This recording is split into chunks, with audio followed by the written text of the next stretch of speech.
Hey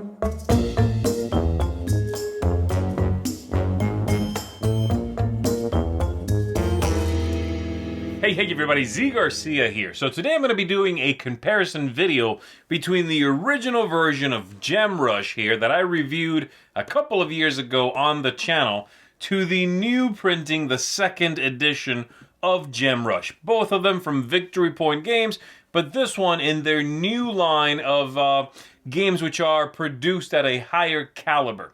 These boxes, this line of games, and really most of the games that Victory Point Games have put out are sort of print in-house. So the quality of a lot of the components are a little lower than you might be used to. This line is much more like what you would find from other publishing houses and their usual products. So, first thing we're going to take a look at here is the boxes. Again, the idea here is that these are very inexpensive, produced in-house boxes.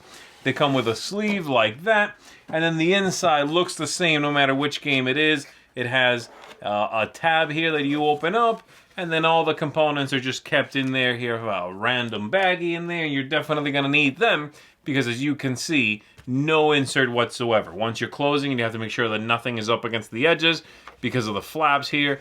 They need to close in, and then you can close the whole box. This one is a much more standard box, and the inside of it is going to look like that. And as you can see, yes, it's a little bigger than it needs to be, but it's a nice sized box. I wouldn't say it is so large it is problematic. Everything does fit into the lane here, the channel in the box very well. And while there is some wasted space, I don't, again, personally have a problem with it. So let's go ahead and take a look at some of the components in the game, and I'll mention when something is in one version that is perhaps not in the other one, and vice versa if the case presents itself. Here we've got the rule books, the original one, nothing too flashy, but certainly very useful. I had no issues with the rule book originally. As you can see, there are some illustrations in it. They do tell you how everything's going to work out, and the game presents itself as two play modes, one of them being cooperative and the other one being competitive. In this case, I do prefer the competitive mode to the cooperative one. This rule book here is going to be a lot more colorful. It's going to show you basically the same things and give you some nice illustrations as well. As you can see, a little more spaced out, larger font, that sort of thing. It has some room to breathe, and they give you a few more examples and details in their own boxes throughout the rules, as well as giving you later on in the rule book an explanation of some of the cards, some of the effects, that sort of thing, and then the tiles as well and what they do. Because, well, one of the things, as you'll see in a moment, the original one used language on some of the cards, and the new one switched to iconography. So there you go, that's what the rulebook looks like in 2nd edition. In the game, as I said, you're going to be attempting to make victory points. And so here we've got the victory points from the original edition, as well as the start player marker, this little piece up here that kind of feels like it was 3D printed, but maybe it's just a little wooden piece. It's hard to describe what this is made out of. It's a tiny little thing. And then these that come out of a laser cut punch board, as many of the Victory Point games do. And then you need to wipe them clean because there's a little bit of a burn residue left on the tokens. These are fine. They're a nice thickness. They do work well. And I like the different sizes for the 1s, the 3s, and the 10s. Over here, a similar idea, but now they've switched to gems for 1s, 3s, and 10s. Still different sizes, different colors. And then the start player marker has a big S on it, of course, and it's a little bit larger. So certainly nicer components in the new one, though part of me does miss the numerical display on these tokens. This is also very easy to quantify in the game. Here we're taking a look at the main player deck. These are the cards that the players are going to be using to traverse the caverns in the game. The original deck here, the card quality is honestly very low, and the printing's a little bit darker, a little bit less high definition, let's call it, than I would like. But still, the cards are clear. You do know what's going on. And as you can see, there are the different gems that you are going to be using in the game.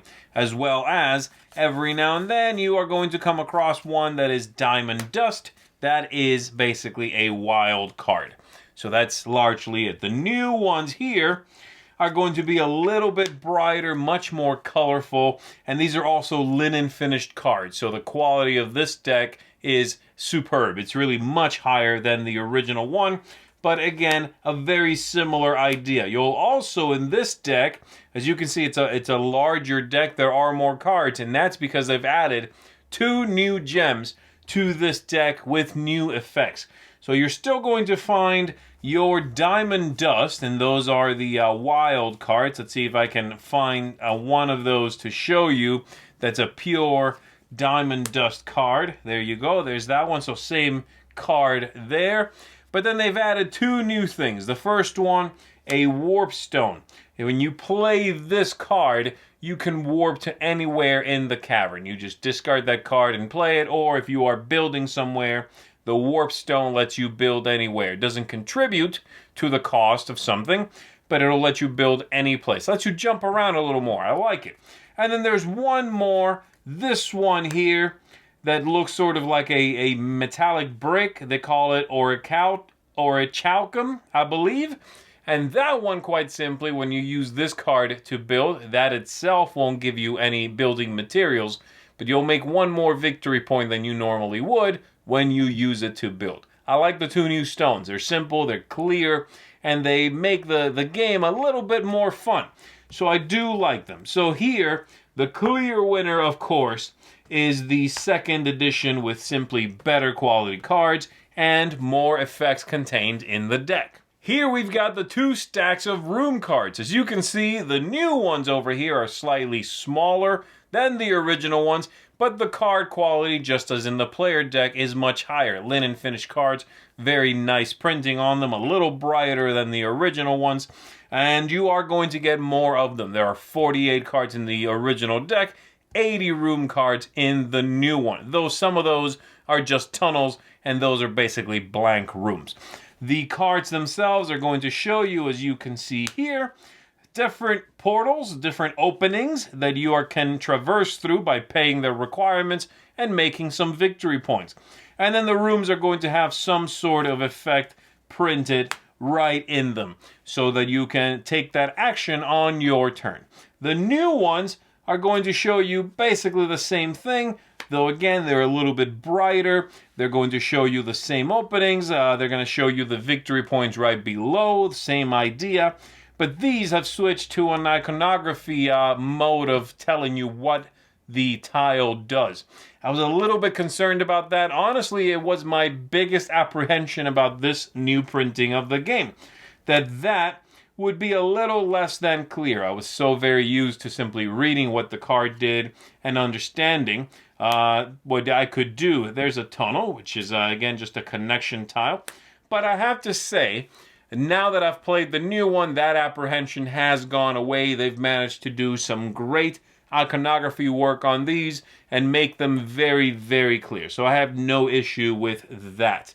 So there you go. Those are the differences in these rooms. The new ones, once again, are the clear winner, though I will say this is a little bit of a closer fight because I did enjoy the text on the cards. I have no issue with the icons, but it does take some adjustment, right? So the new ones are better, but not by as much as the 2-player decks. A couple more things I want to highlight that are included in the new one and I thought were good additions, as well as one issue that I have with the new printing. So, new things. You're now going to have a reference card that is in your color. You'll have that in front of you. It'll tell you the turn sequence. It'll give you some special descriptions of those stones that you will find now. I realize I forgot to explain one of them, so there's actually 3 new ones, not just the 2 I explained. And that one, called Echo Glass, simply copies another gem you are discarding at the same time. So there you go. And then on the back of this, you will find a reference to the icons in the game. But don't forget, every single card is explained in the rulebook if you really cannot decipher what a card is saying. One drawback in the game is the new player tokens, the player pawns here. They're quite large, they're very well made, but they obscure the board quite a bit. So as you can see, there's going to be a lot of sort of moving your piece out of the way to see what entrances and exits are available to you. And if you've got more than one player on the same tile, which is very likely, then it'll certainly get crowded a little bit too quickly for my taste. I personally replaced the player pawns in the original game with wooden ones, just because the quality of them was not very good. And I find myself thinking I'll do the same thing in this one, not because of the quality, but simply the size. These are just too large for the tiles. The tiles have shrunk in size, and the player pawns have grown. That's a bad combination. So I'll be using these small colored wooden pawns to aid in the the occlusion of the iconography on these tiles myself. One final thing that comes in this printing is a deck of skill cards, as you can see here. Now these you can use in a few different ways. You can simply deal each player one at the beginning of the game, and they'll have some special power for the entirety of that session. You could also reveal one and simply place it in the center of the table, and everyone is using the same power. Or you could hand people a few, the players, and they could just keep one. However you want to tackle it. It is ultimately optional, as they say in the rulebook, so you don't have to use this. I believe they made this available for the original printing after it had been published, but I did not have those, and now they are included. The card quality is great, text is clear, everything looks good on these. And while I appreciate extra content, I'm not sure I'll be using these all the time. They are kind of swingy. I might have them simply be used in, where I reveal one and everyone may use that one power. I like the stability of that a little bit more, I think, than the idea of everyone having one and some of them feeling better. I don't know if they're technically better, but some of them feel better than some of the other ones. These are going to do quite a few different things. Things like, 2 identical gems may be used as 1 diamond dust, allowing you to make your own wilds. This one, for example, says you may move up to 3 extra steps on your turn. You normally move up to 3. If this is your power, you can move 6. This one says, once per turn you may play any card as 2 echo glass, which allows you to make a lot of a single color. Things of that nature, more cards in your hand, more movement, more opportunities for clever play. So there you go, that's what those do. And that's pretty much all the differences between the 2 printings of the game. So as I said, I do generally enjoy the new printing much more than the original. I think they did a fantastic job revitalizing and really bringing this game out again in a format that I think is going to appeal to a lot more people. If you have not seen my original review for this, I definitely recommend you go and check it out. But, long story short, I really enjoy the game. I kept this original copy for a long time. I've had it for a couple of years now. I've been very happy to own it. But this new printing really is a superb product, and if you've not heard of this game, I certainly recommend you look into it, because I think you're going to enjoy this little exploration card game as well. So there you go, everybody. That's my comparison of first edition Gem Rush to the new second edition. Thanks for checking this out with me. I'm Zee Garcia. I'll see you on the next one. Thanks so much for watching the Dice Tower videos. Find more great videos and reviews, as well as our top-rated audio podcast at Dicetower.com.